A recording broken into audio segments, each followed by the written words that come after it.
네, 오늘 주신 성경 설교 본문은 열왕기상 19장 5절로 8절입니다.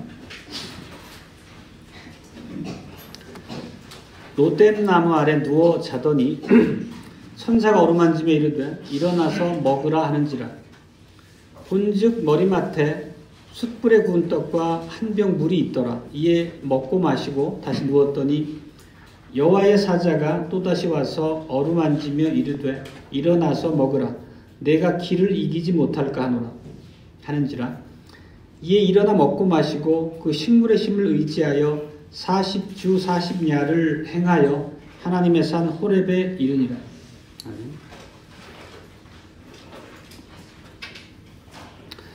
주 예수 그리스도의 사랑하는 형제자매 여러분, 지난주에 말씀드린 바와 같이 열왕기는 그리스도 안에서 구속의 역사입니다. 단지 이스라엘이라는 나라의 역사의 기록이 아니고 이스라엘이라는 구약 교회에 두신 왕권 가운데 영적인 요소들을 우리에게 보여주고 있습니다. 그리고 엘리야는 그 구약 교회 역사의 한 복판에서 계시의 통로자로서 하나님께 의해서 세워졌던 선지자로서의 사역을 했던 사람입니다. 그렇기 때문에 중요한 것은 우리가 하나님의 말씀을 대할 때 엘리야의 그 기사를 통해서 엘리야의 심리 상태를 파악하고 어떤 교훈을 얻는 것이 아니라 엘리야의 사역과 관련해서 하나님께서 우리에게 내신 계시라고 하는 위대한 측면을 우리가 깊이 있게 통찰을 할 수 있어야 되겠습니다. 오늘 읽었던 본문 8절을 보면 엘리야가 그 식물의 힘을 의지하여 40주 40야를 행하여 하나님의 산 호렙에 이르니라 라고 했습니다. 이 말씀을 중심으로 복음을 선포하겠습니다. 엘리야는 하나님이 주신 음식을 먹고 광야를 여행해서 호렙산에 이르렀습니다. 그렇다면 이 과정을 우리가 어떻게 해석하고 또 오늘날 우리가 살아가는 이 시대에 어떻게 적용을 해야 되겠습니까? 단순히 우리도 하나님께서 공급하신 일용할 양식을 통해 힘을 얻고 광야 같은 이 세상을 살다가 필요할 때 하나님의 산 호렙을 찾아가야 된다 라는 식으로 우리가 이 본문을 이해해야 되겠습니까?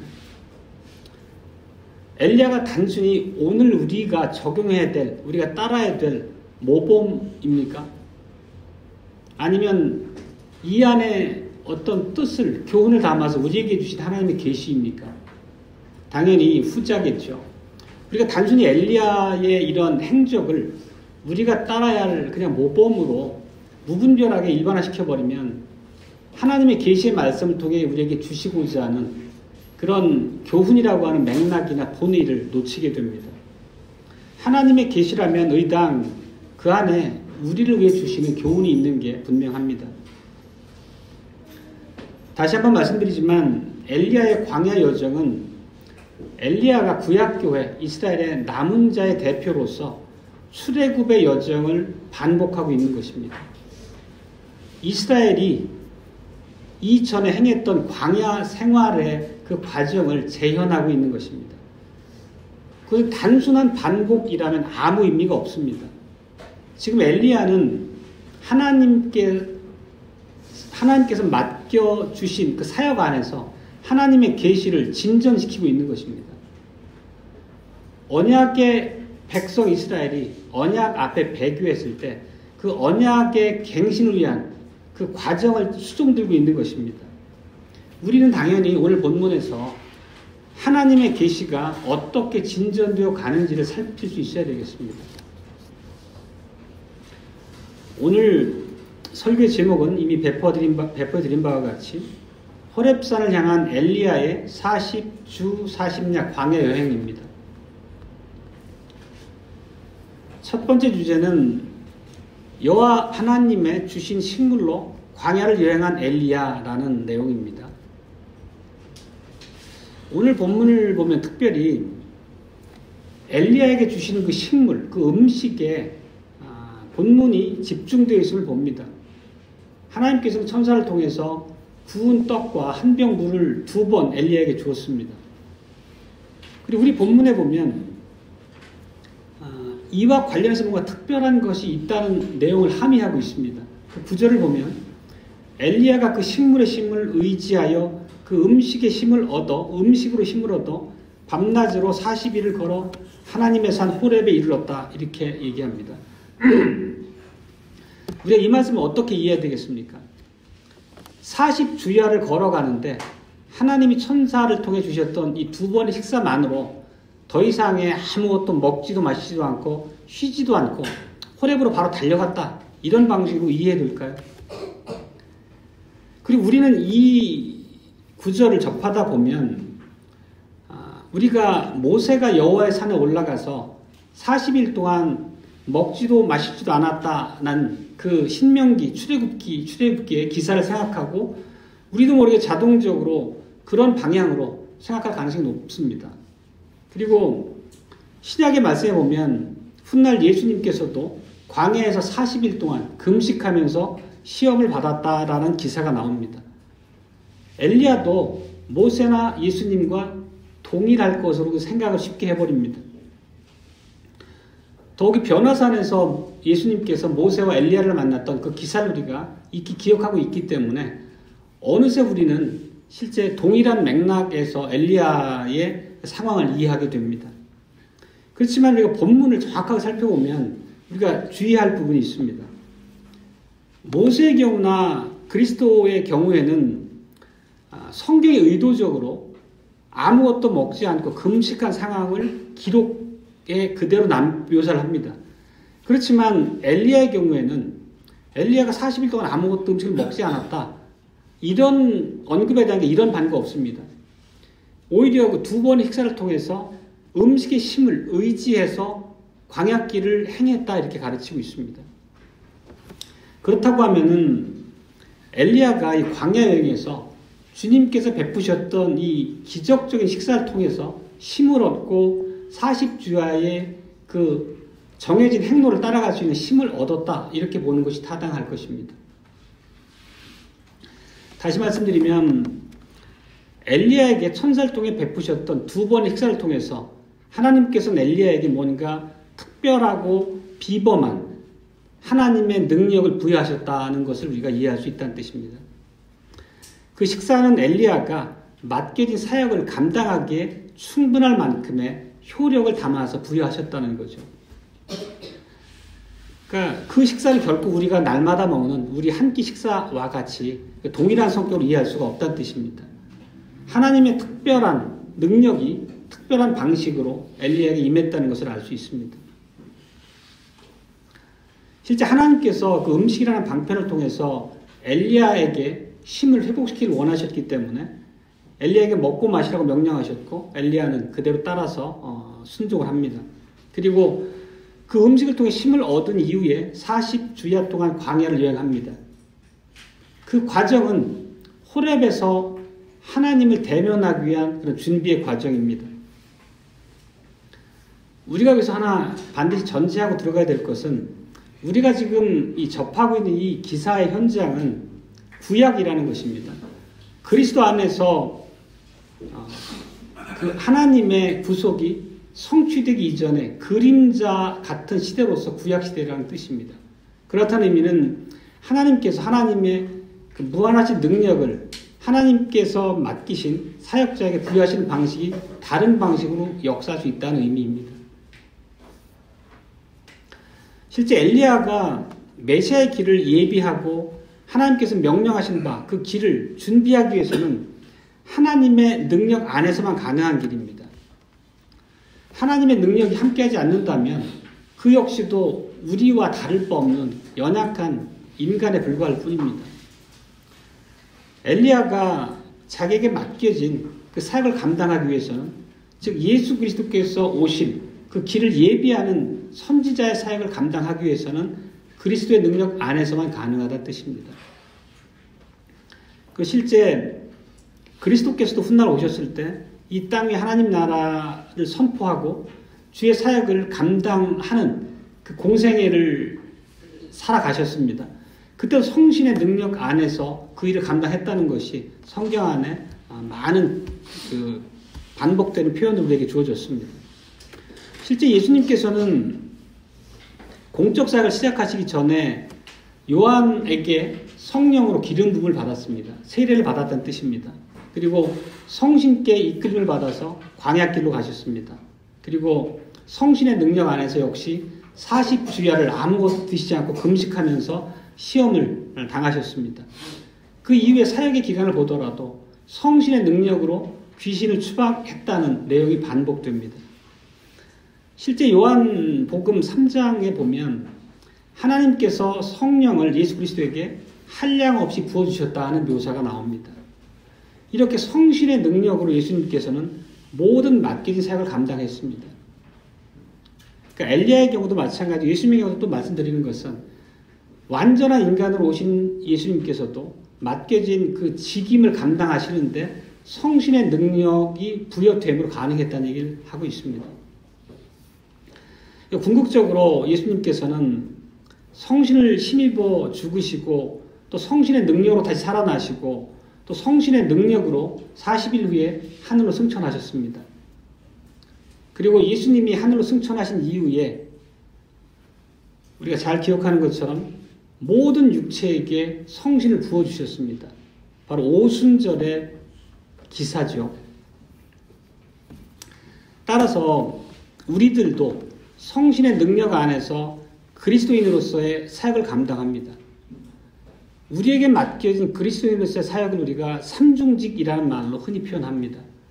실제 우리가 앞서 살폈던 주의 날 12주일에 보면 우리가 그리스도인으로 불리는 이유는 그리스도의 지체가 되어 그의 기름 부으심에 참여했기 때문입니다. 라고 얘기를 합니다.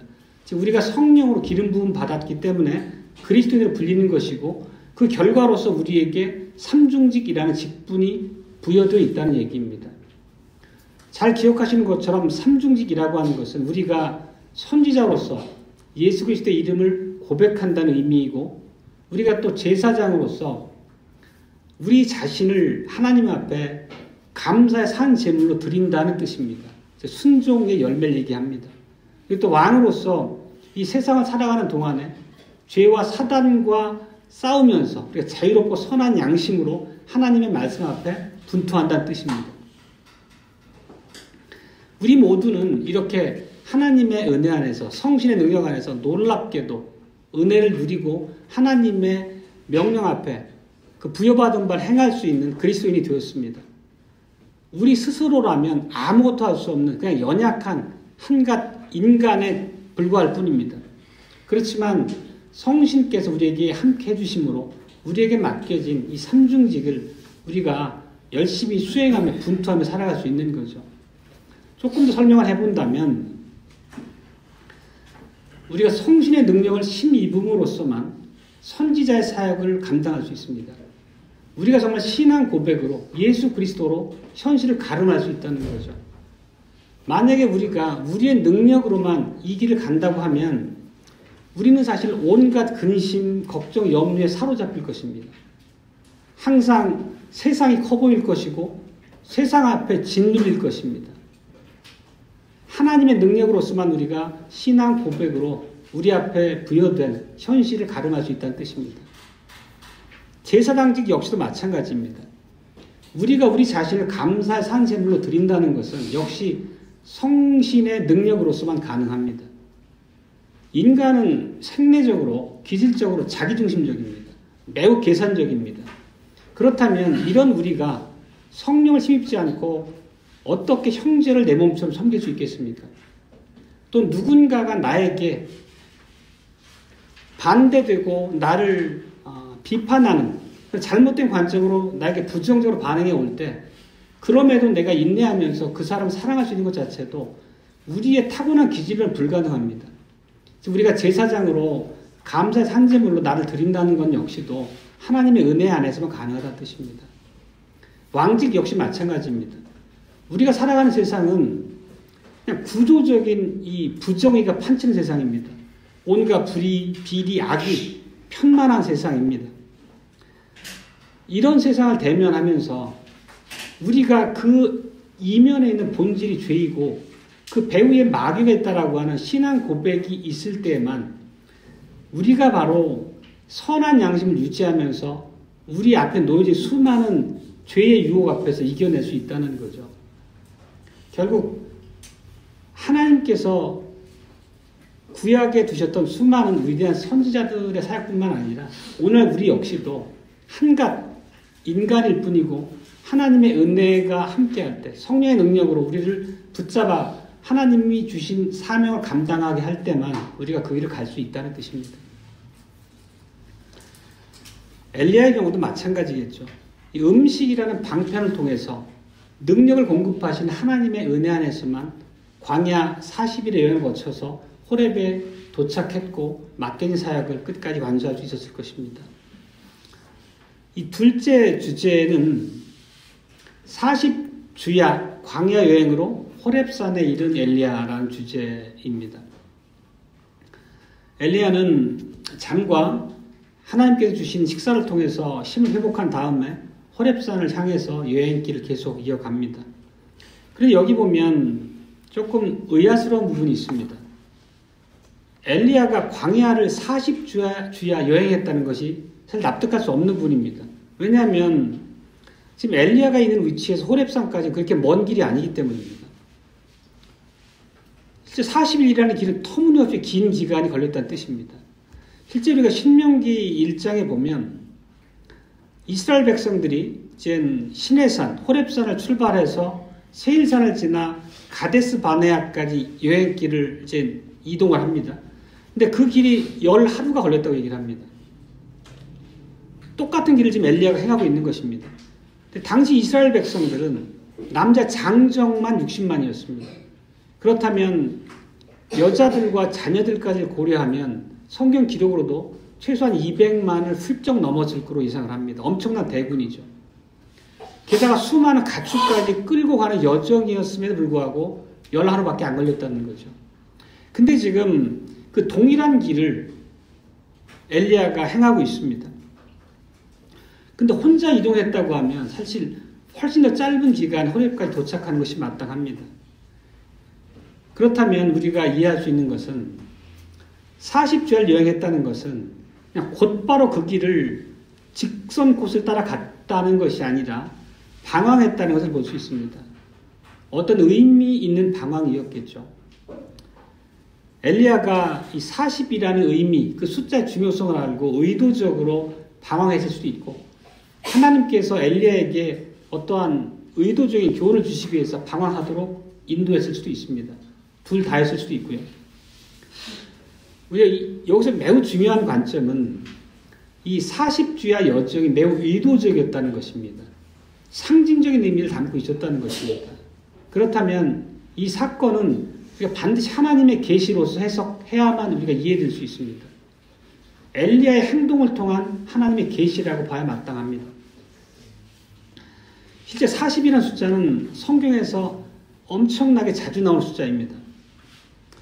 모세가 하나님의 말씀을 받기 위해서 시내산에 40일을 올라가 있었습니다. 그리고 모세가 애굽에서 살인을 저지르고 바로를 피해서 미디안 광야로 피신했을 때도 그 장인 이드로의 집에서 40년을 머물렀습니다. 그리고 이스라엘 역시도 광야에서 40년간 방황을 했습니다. 그리고 예수님께서도 광야에서 40일 동안 시험을 받으셨습니다. 그리고 나중에 부활하신 이후에도 예수님께서는 40일 동안 지상에 머무르시다가 승천하셨습니다. 실제 전에도 한번 말씀드린 바가 있지만 성경에서 40이라는 숫자는 어떤 준비의 의미를 담고 있습니다. 그렇지만 지금 엘리야의 경우를 단순히 이런 경우하고 단순히 비교할 수는 없고 정확한 의미를 이것만 가지고는 파악할 수 없습니다. 지금 엘리야가 이스라엘의 출애굽 여정을 재현하고 있다는 관점을 가지고 해석하다 보면 엘리야가 지금 방황하고 있는 이 광야와 직접적으로 연관해서 우리가 40이라는 숫자를 이해해야 될 것입니다. 다시 말하면 지금 엘리야가 걸어가고 있는 그 광야길을 이스라엘 백성이 40년 동안 방황했던 그 길을 걷고 있는 것입니다. 그런 의미와 같은 맥락에서 40주야 여행을 우리가 이해하는 게 맞다는 뜻입니다. 이스라엘 백성들이 호렙을 출발해서 가나안까지 들어가는 사실은 한 보름길이면 넉넉하거든요. 그 길을 40년 돌았던 것입니다. 지금 엘리야로 하여금 그 길을 40일 동안 걷게 한 것은 하나님께서 호렙까지 이르는 그 여정 안에서 엘리야로 하여금 이스라엘이 광야에서 방황했던 그 40년이라는 엄청나게 긴 시간을 방황하게 했던 그 이유가 무엇이었을까를 생각하고 기억하게 하는 시간이었을 것입니다. 그럼 그 의미가 무엇이었겠습니까? 실제 이스라엘이 40년 동안 광야길을 방황했던 사건은 그렇게 잘 아는 대로 가데스 바네아의 정탐꾼 사건과 연관되어 있습니다. 바로 목전에 있는 가나안 땅, 약속의 땅을 들어가지 못했던 것은 이스라엘 백성의 죄 때문이었습니다. 결국 엘리야가 40주야를 광야길을 방황하게 했던 것은 이스라엘 백성의 죄에 대한 회상의 시간이었던 것입니다.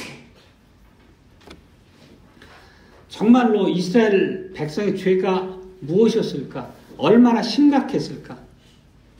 이것이 하나님을 어떻게 진노하게 했을까? 출애굽의 의미를 무효화시킬 정도의 언약을 배반하는 정도의 무서운 죄였다는 것을 깨닫게 하는 시간이었을 것입니다.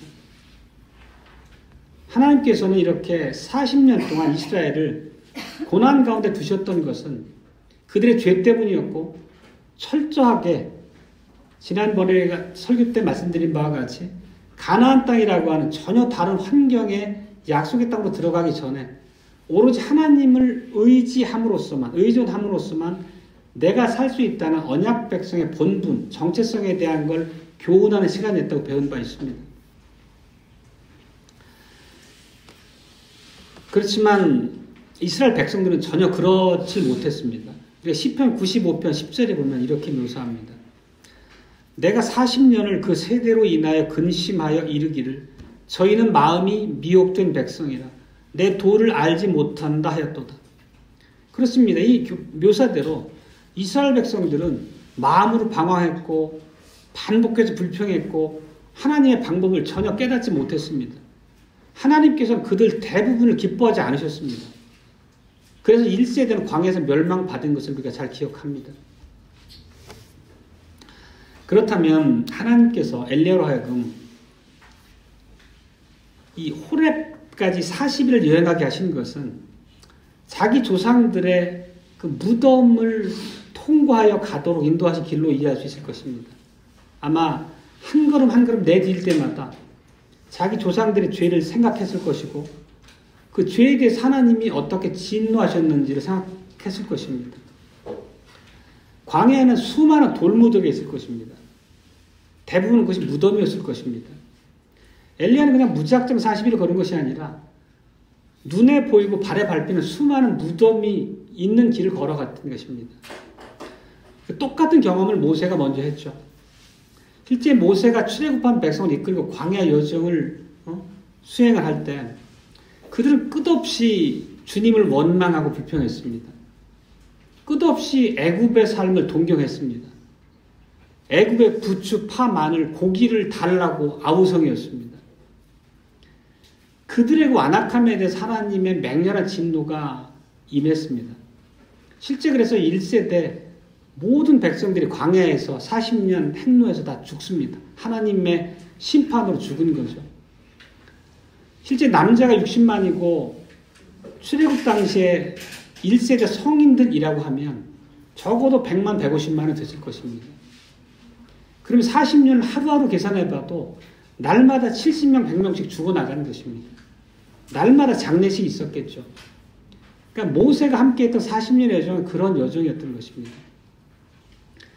엘리야가 40주야를 광야길을 여행했다는 것은 이렇게 비참하고 불행했던 조상들의 배반과 이 패역한 역사를 떠올리는 길이었을 겁니다.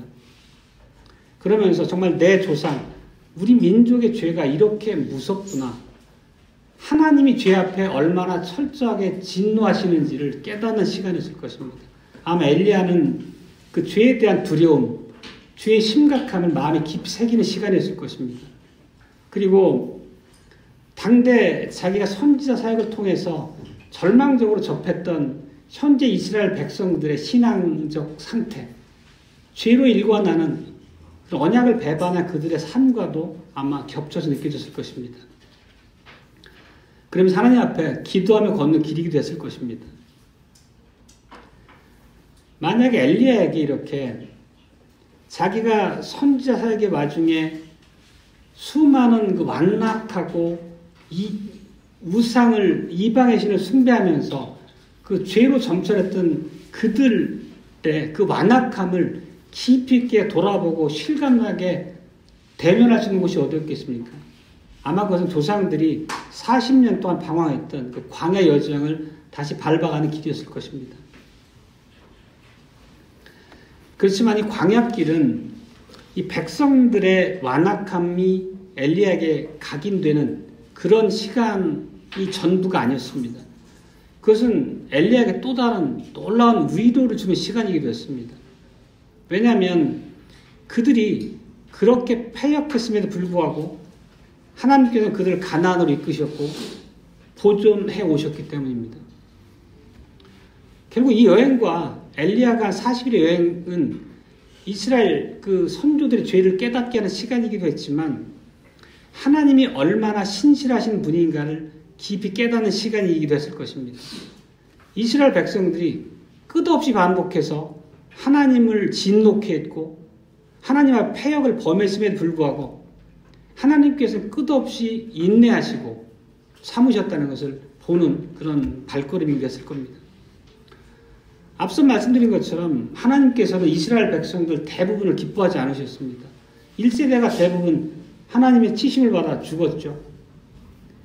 갈렙과 여호수아 이외엔 다 죽었습니다. 그렇지만 그 나머지 백성을 끌고 가나안에 입성을 해서 하나님의 은혜 땅에 그들이 정착할 수 있었다는 것은 이런 언약적 심판 가운데서도 하나님의 은혜가 나타났다는 것을 증거하는 거죠. 로마서 말씀을 표현을 빌자면 죄가 더한 곳에 은혜가 흘러넘쳤던 거죠. 그것은 하나님의 신실하심으로밖에 설명할 수 없는 일입니다. 그러니까 엘리야는 이 40일을 여행을 하면서 한 걸음 한 걸음 내딜 때마다 자기 조상들의 죄와 직면했을 것이고 조상들이 얼마나 하나님 앞에 완악하게 언약을 정말 반복적으로 어기고 하나님께 배신했는지를 느꼈을 것이고 또 반면에 그와 더불어서 아주 극명하게 하나님께서 얼마나 이들을 인내하셨고 끝내 언약을 파괴하지 않으시고 신실하게 그들에게 부여했던 언약적 약속을 지켰는지를 마음에 새기는 시간이었을 것입니다. 이렇게 엘리야의 40일 광야 여정은 이스라엘 역사에 대한 회고의 시간이었고 통찰의 시간이었습니다. 호렙에서 하나님을 만나는 그 만남을 준비하는 시간이었습니다. 결국 엘리야는 우리의 모든 것이 오로지 하나님의 은혜, 하나님의 자비에 달려있구나. 하나님의 은혜를 통해서만 새로운 언약이 쓰여지는구나. 를 깊이 깨달았을 것입니다. 그러면 자기의 길 앞에 하나님께서 새로운 언약으로 하나님의 길을 보여주시겠구나 하는 그런 소망도 또 마음에 새기는 시간이었을 것입니다.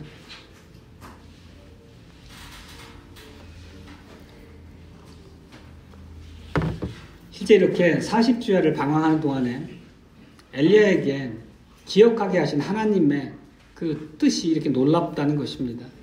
그리고 로뎀나무 아래서 자기의 목숨을 거둬주시길 바라면서 기도했던 그 내용에 대한 아마 응답도 받는 시간이었겠죠. 주님께서 호렙에서 엘리야를 대면해서 갱신하게 될 언약에 대한 내용을 준비하는 시간이 됐을 것입니다.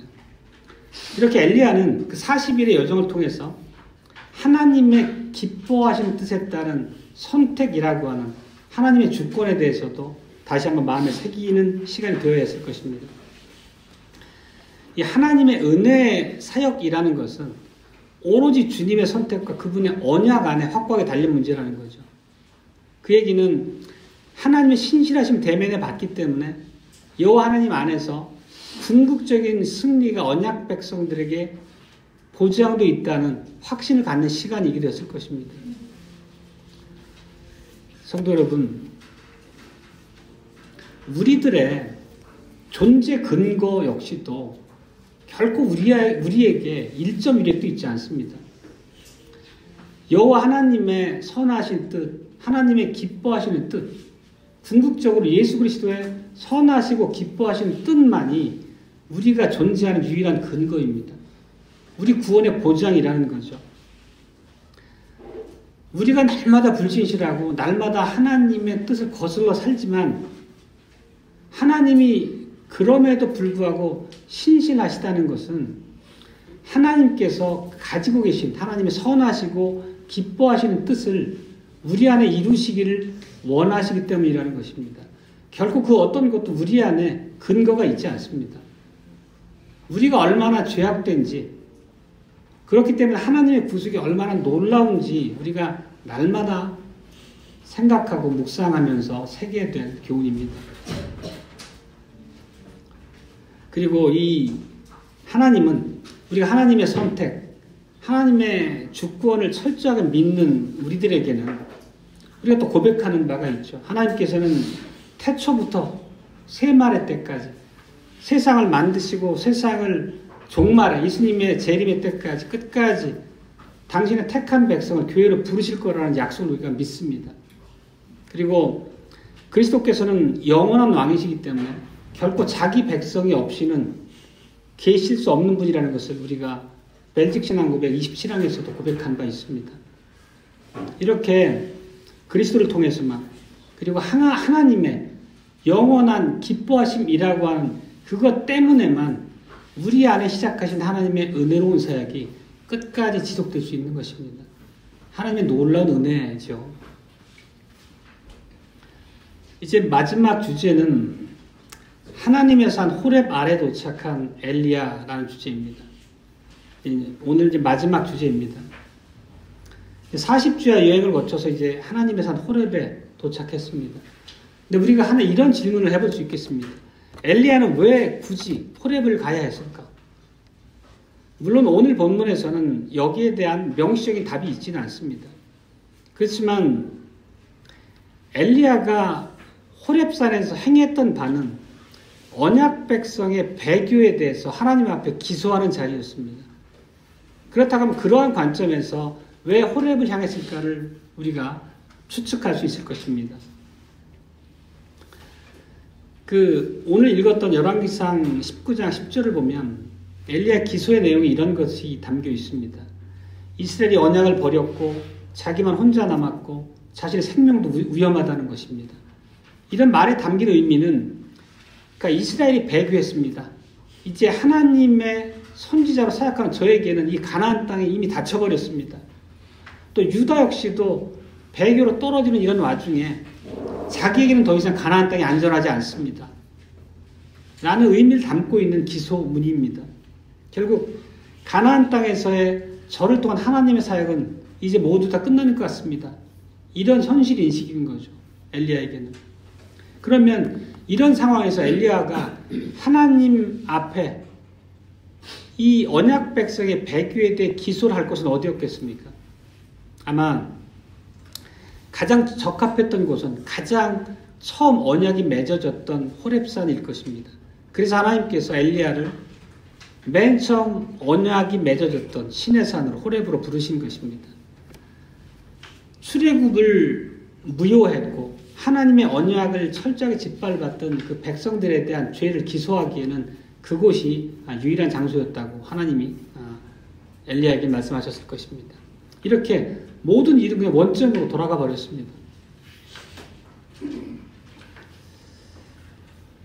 호렙에서의 출발점을 보면 지금 이 모습보다 훨씬 더 그래도 나았고 소망이 있었습니다. 처음 모세에게는 하나님과 언약을 맺었던 수많은 백성들이 함께 있었습니다. 굉장히 큰 기대감을 가지고 200만이 넘는 대군이 시내산을 떠나서 가나안으로 향할 수 있었을 것입니다. 그렇지만 지금 엘리야 입장에서 보면 언약이 다 파괴돼 버렸고 자기만 혼자 남았다라고 하는 매우 비탄한 상황을 보고 있는 것입니다. 엘리야는 양이 없는 목자 혼자 돌아온 상황처럼 되어버렸습니다. 실제 이전에는 하나님께서 백성들 앞에 나타나시고 백성들에게 계시를 베푸셨던 장소가 어디였습니까? 바로 가나안이었고 더 좁혀보면 예루살렘이었고 예루살렘 성전이었습니다. 그리고 남북 이스라엘이 분할된 이후에는 갈멜산이었죠. 물론 여로보암이 베델과 단에 성소를 두었지만 인위적으로 이 엘리야 당대에는 그 성소에 대한 언급이 없는 것으로 봐서 우리가 상황을 추정하기는 어렵습니다. 그렇지만 이스라엘이 배교했을 때, 그들이 언약을 파괴해버렸을 때 이스라엘 안에는 더 이상 하나님을 만나 이런 상황을 아뢰고 탄원할 곳이 없었다는 뜻입니다. 그래서 엘리야가 호렙으로 간 거라고 우리가 이해해야 되겠습니다. 호렙에서 하나님 앞에서 언약을 파기한 그 백성들에 대해서 하나님 앞에 기소를 하고, 기소한다는 의미는 잘 아시겠지만 검사가 판사 앞에서 피고인에 대한 죄를 조목조목 논고하는 것이 기소지 않습니까?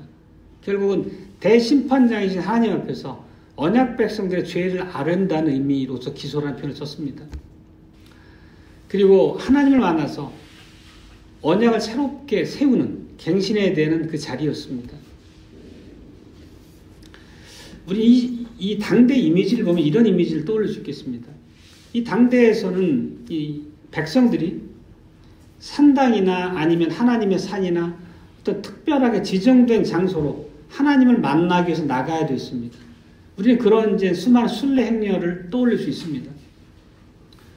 실제 엘리야도 그렇게 하나님을 만나기 위해서 그냥 앉은 자리에서 하나님 앞에 기도하고 그런 것이 아니라 구약시대의 여건상 하나님이 계신 상징적인 장소인 호렙으로 향했던 것입니다. 우리 예수님 당대를 보면 예수님께서도 광야 40일을 보내신 후에 언약 파기자들의 소굴이었던 당시의 예루살렘 성전으로 가셨습니다. 그리고 그 앞에서 그 언약 파기자를 향해서 자기가 성전임을 선포하셨습니다. 그 강도의 구렬로 변해버린 성전이죠. 어찌 보면 참 성전의 그림자 같은 그 건물로서의 성전 앞에서 그들을 향해서 내가 바로 참 성전이다 이렇게 선포하셨었죠. 그리고 그 예수님께서 죽으시고 부활하신 후에 하늘로 승천하셨고 오순절에 우리에게 교회에 성령을 부어주셨습니다. 그 사건 이후에 예루살렘에 모인 신자 한 사람 한 사람들이 다 성령께서 거하시는 성전이 되었다는 것을 우리가 잘 알고 있습니다. 그래서 사도행전 2장에 보면 이런 기사가 나옵니다. 진짜 그리스도 안에서 성령으로 말미암아 결국 우리가 하나님의 은혜 안에서 택함 받았다는 것은, 구원의 백성 됐다는 것은 성령의 기름 부음을 받았다는 의미이기도 하고, 이렇게 참 성전이 된 성도들은 예루살렘 성전에 모여서 하나님께 예배와 찬양을 드립니다. 그리고 그 거짓된 성전, 그림자뿐인 성전에 모여있는 언약 파기자들 향해서 이 건물로서의 성전은 더 이상 유효하지 않습니다. 거짓입니다라고 선언합니다. 자기들이 하나님의 은혜 안에서 참 성전이 됐다. 하나님의 경륜에 새로운 국면이 열렸다는 것을 시위하고 증거했습니다. 이제 더 이상 그들은 하나님을 만나기 위해서 순례 여행을 할 필요가 없습니다. 언약을 갱신하기 위해서 어떤 특정한 장소로 여행을 해서 나아갈 필요가 없어졌습니다. 예수 그리스도의 몸인 교회가 참 하나님의 성전이 된 시대가 열린 거죠. 하나님께서 바로 교회 안에 우리 각자 하나님의 성도, 신자 안에 거하십니다. 사랑하는 성도 여러분, 이렇게 믿음으로 은혜 안에서 의롭게 된 신자들은 주님의 말씀을 듣기 위해서 예루살렘에 있는 성전으로 더 이상 나갈 필요가 없습니다. 엘리야처럼 광야 여정을 거쳐서 하나님이 지정하신 어떤 특정한 호렙산과 같은 장소로 나갈 필요가 없습니다. 하나님의 말씀은 우리 가까이에 있습니다. 그냥 우리 입술에 있고 우리 마음에 있습니다. 이제 우리가 가야 될 곳은 하나님의 말씀이 선포되는 곳이고 하나님의 사죄의 은총이 선포되는 곳입니다. 바로 주님의 몸된 교회가 우리가 모여서 하나님을 만나는 장소입니다. 우리는 이미 하나님의 산에, 신의 산에 도착해 있는 것입니다. 상징적인 의미로. 히브리서 12장 22절로 24절에서 이런 상황을 묘사를 이렇게 합니다. 그러나 너희가 이른 곳은 나간 곳은 시온산과 살아계신 하나님의 도성인 하늘의 예루살렘과 천만 천사와 하늘의 거룩한 장자들의 총회와 교회와 만민의 심판자이신 하나님과 및 온전케 된 의인의 영들과 새 언약의 중보이신 예수와 및 아벨의 피보다 더 낮게 말하는 뿌린 피가 있는 곳이다. 얘기입니다. 이게 오순절 이후 성령의 강림을 통해서 이 땅의 교회가 세워지고 오늘날 교회에 지쳐 살아가는 우리들에게 열려있는 세상입니다.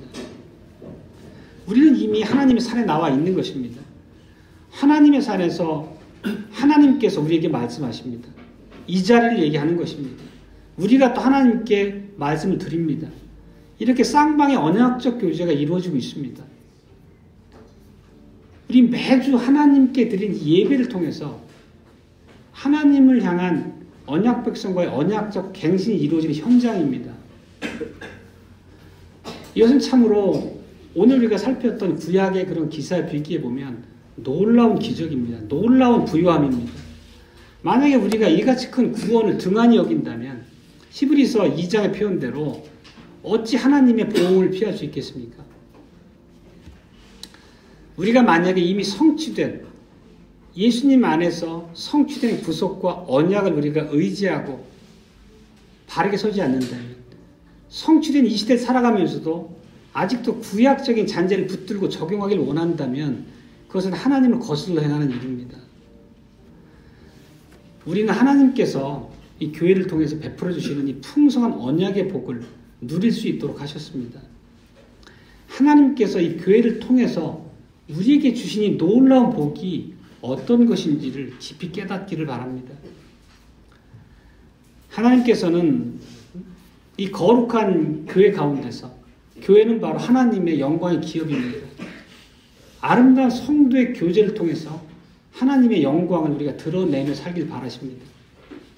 우리가 이렇게 하나님께서 교회를 통해서 우리에게 주신 하나님의 언약의 복을 충분히 누리고 성도의 교제 안에서 우리가 그걸 실현해낼 때 하나님께서는 우리를 통해서 영광을 받으실 것입니다. 아멘.